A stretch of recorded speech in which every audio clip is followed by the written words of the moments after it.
இங்க சுப்புவை வர அமாவாசைக்குள்ள பலி கொடுக்கணும் அப்படின்னு சொல்லிட்டு ஊர் மக்கள் எல்லாம் முடிவு பண்ணதுனால இப்ப அவளுக்கு வெள்ளப்படவெல்லாம் கட்டி ஊர் மக்கள் பலி கொடுக்கறதுக்காக கூட்டு போறாங்க. இப்ப அவங்க அந்த குமர சிலைக்கு முன்னாடி நின்று அந்த தெய்வத்துக்கிட்ட நான் பண்ணது தப்பு தான் அப்படின்னு சொல்லி மன்னிப்பு கேட்க சொல்றாங்க. நான் தப்பு பண்ணியிருந்தா என் உயிரை நீ எடுத்துக்க, இதுவே நான் தப்பு பண்ணல அப்படின்னா என் உயிரை நீதான் காப்பாத்தின கடவுளே அப்படின்னு சொல்லிட்டு வேண்டிக்கிறா. இப்ப அந்த பொண்ணு கணத்துக்கும் கூட்டு போயிடுறாங்க. இப்ப அந்த பொண்ணு பின்னாடி பெரிய கல்லு வச்சு கயிறு வச்சு கட்டிடுறாங்க. ஒரு பக்கம் மாப்பிள்ளையும் இந்த மாதிரி எல்லாம் பண்ணாதீங்கன்னு சொல்லி கதறிட்டு இருக்காரு.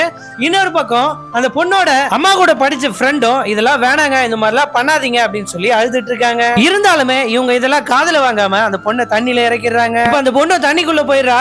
கையெல்லாம் கட்டி இருக்கிறதால அவளால நீந்த முடியாம மூச்சு திணற ஆரம்பிக்குது. இன்னொரு பக்கம் அந்த கோயில்ல பயங்கரமா காத்தடிக்க ஆரம்பிக்குது. கொஞ்ச நேரத்துல பார்த்தா எப்பவுமே அணையாத தீபம் ஒண்ணு அந்த கோயில்ல எரிஞ்சிட்டு இருக்கும்.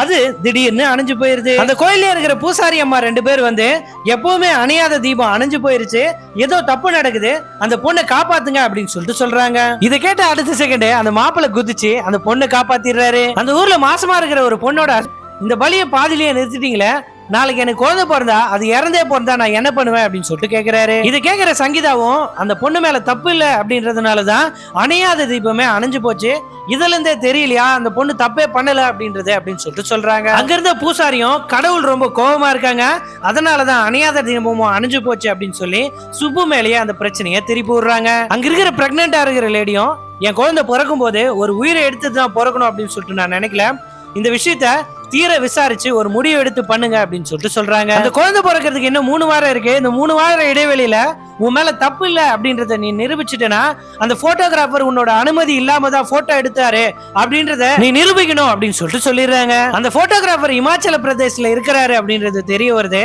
இதனால சங்கீதாவும் அந்த பொண்ணும் அந்த போட்டோகிராஃபரை பாக்கிறதுக்காக இமாச்சல பிரதேஷ் கிளம்புறாங்க.